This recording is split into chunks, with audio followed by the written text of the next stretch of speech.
Patrick 275244. Okey, kumpulan saya telah milih satu tajuk yang relevan dengan masa kini, iaitu scam, yang hantar scammer. Okey, kemunculan internet ini sebagai satu alat komunikasi menyebarkan maklumat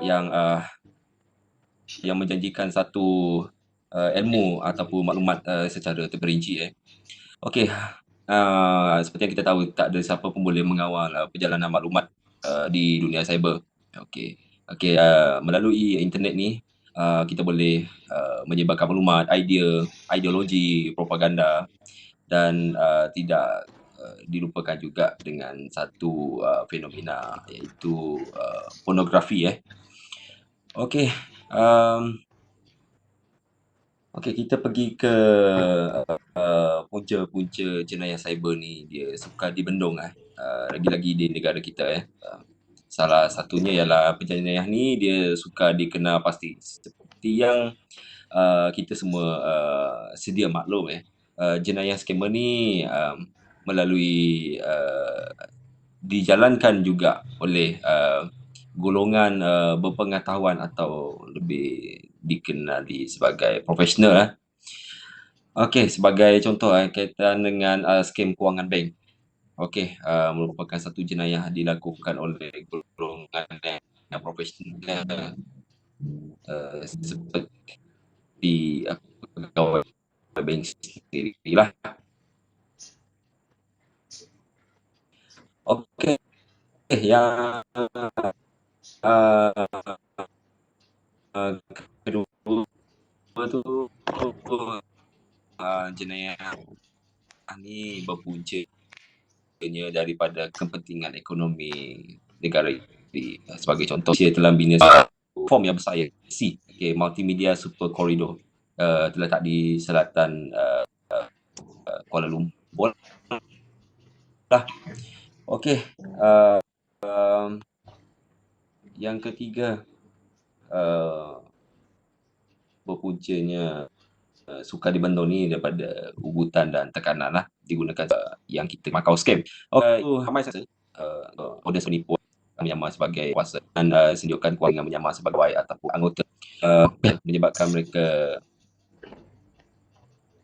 dengan scammer ni. Okey, lazimnya ini digelar sebagai akaun tumpang Okey, untuk menjalankan aktiviti mereka.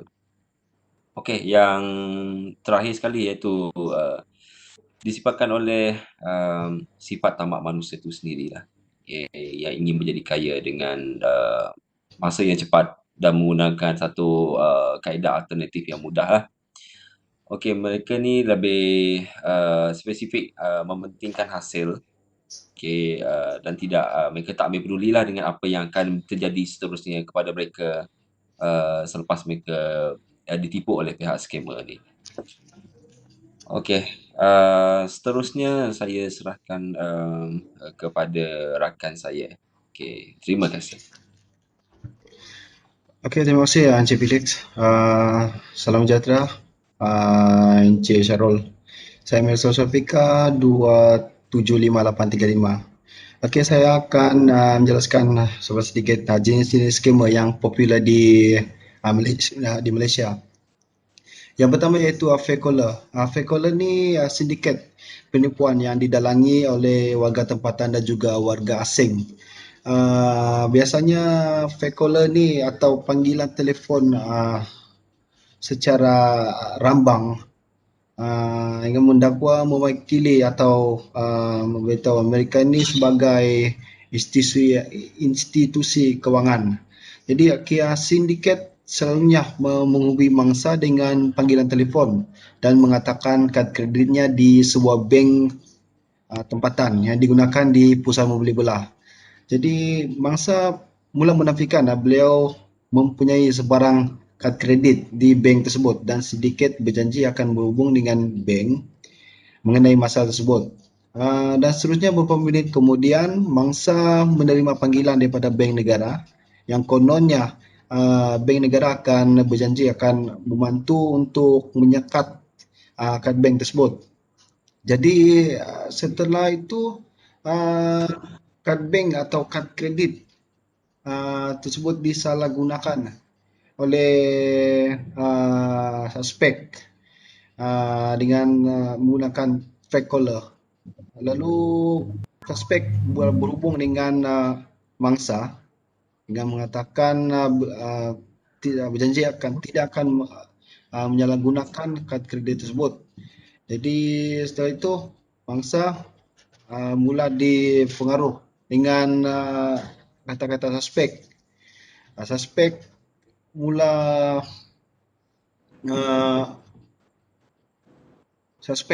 maafkan saya, mangsa sekali lagi menerima satu panggilan daripada bank negara dan arahan sehingga transaksi selesai. Setelah itu mangsa pun sedar yang mangsa telah ditipu. Selepas mangsa membuat satu transfer atau pemindahan wang kepada suspek. Okey, seterusnya itu love scam. Love scam ni sangat popular di Malaysia. Didalangi oleh warga Afrika juga. Okey, love scam ini dia macam janji-janji palsu atau kata-kata romantis daripada suspek untuk memikat hati mangsa. Jadi mangsa ni dia tak kira mangsa ni warga lelaki, maksudnya warga emas ataupun dia ni tidak ke usia ataupun tidak ke jantina, lelaki atau perempuan. Jadi mangsa ni, sindiket ini dia berlaku dengan mula berhubungan dan melalui laman media sosial. Contohnya seperti Facebook, email dan juga Twitter atau mana-mana lain media sosial. Jadi suspek menggunakan kata-kata manis atau janji-janji palsu dengan panggil manja untuk memikat hati mangsa. Jadi suspek akan mula berkenalan dengan mangsa sehinggalah mangsa terjerat dengan hela-hela suspek, iaitu mula dengan minta pertolongan, kononnya mempunyai masalah di keluarga suspek. Jadi mangsa pun cuba menolong, itu memindahkan sedikit wang, mula-mula sedikit, lama-lama jadi banyak. Dan setelah itu mangsa pun mula sedar yang dalam akaun mangsa semakin sedikit wang baki dalam akaun mangsa. Jadi suspek pun terus menghilangkan diri setelah mengetahui dalam bank mangsa sudah tidak ada duit. Okey, seterusnya itu black money scam. Okey, black money scam ini satu penipuan atau satu hela dia melibatkan mata wang asing yang dikenali yang didalangi oleh warga Afrika juga. Okey, sindiket ini memperdayakan mangsa yang dikenali di laman sosial untuk mengeluarkan sejumlah wang, kononnya untuk membeli sejenis bahan kimia. Suspek menggunakan kertas hitam bersaiz dolar Amerika syarikat, kononnya wang kertas tulen yang sengaja dihitamkan itu untuk diseludup ke luar negara tanpa dikesan oleh pihak ketiga ataupun pihak berkuasa. Jadi wang tersebut kononnya wang kekayaan bekas detektor yang meninggal dunia. Sebenarnya wang mangsa ditawarkan sebahagian daripada kekayaan tersebut sekiranya membantu membiayai kos membeli cecar kimia untuk membersihkan wang hitam tersebut. Mangsa terpedaya dengan tawaran berkenaan dan sanggup mengeluarkan sejumlah wang yang besar untuk membeli bahan cecair atau kimia untuk dileburkan kotak hitam tersebut. Seterusnya setelah setelah suspek mendapat wang tersebut, suspek pun menghilangkan diri. Okay, seterusnya itu yang terakhir. Seterusnya parcel scam ataupun bungkusan penipuan. Okey, parcel scam ini adalah sindiket penipuan yang memperdayakan mangsa untuk mengeluarkan sejumlah wang yang didakwa bagi tujuan pembayaran kos pembungkusan atau parcel yang dikirim. Mangsa berkenal dengan sindiket melalui laman web sosial yang kononnya berasal daripada luar negara. Mangsa kebanyakan adalah wanita. Pelbagai mangsa atau bangsa yang bersendirian atau kesepian. Sebagai tanda persahabatan, sindiket akan menghantar bungkusan sebagai hadiah, kononnya mengandungi barang kemas atau berisi wang tunai untuk dihadiahkan kepada mangsa. Mangsa kemudiannya dihubungi seseorang yang mengaku sebagai pegawai kastam di lapangan terbang atau syarikat kurir yang mengatakan barang yang diantar telah sampai dan ditahan kerana tidak membayar cukai atau insurans atau wang yang tidak diisytiharkan. Mangsa diyakinkan pula dengan sebungkus atau bungkusan parsel tersebut yang telah sampai di Malaysia dan perlu membuat wang clearance ataupun clearance.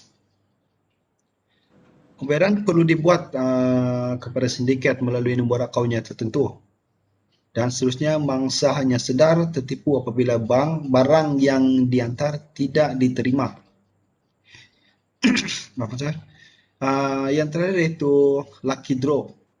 Lucky draw adalah satu teknik penipuan mengaut keuntungan daripada orang ramai, iaitu mangsa menerima SMS atau mesej ringkas yang menyatakan telah memenangi peraduan lucky draw daripada luar negara. Mangsa dikehendaki berhubung dengan suspek untuk keterangan lanjut. Mangsa dikehendaki memasukkan wang tunai ke dalam akaun akaun suspek sebagai wang cagaran. Dan akhirnya suspek memberi jaminan palsu bahawa hadiah yang wang tunai dimenangi akan dimasukkan ke dalam akaun mangsa dan kemudian suspek terus menghilangkan diri. Okay, terima kasih. Seterusnya saya serahkan kepada sahabat saya, itu Afiq. Terima kasih Cik Meg dan Cik Filik. Nama saya Muhammad Afiq bin Cik Muhammad Noor, nombor metrik 275036.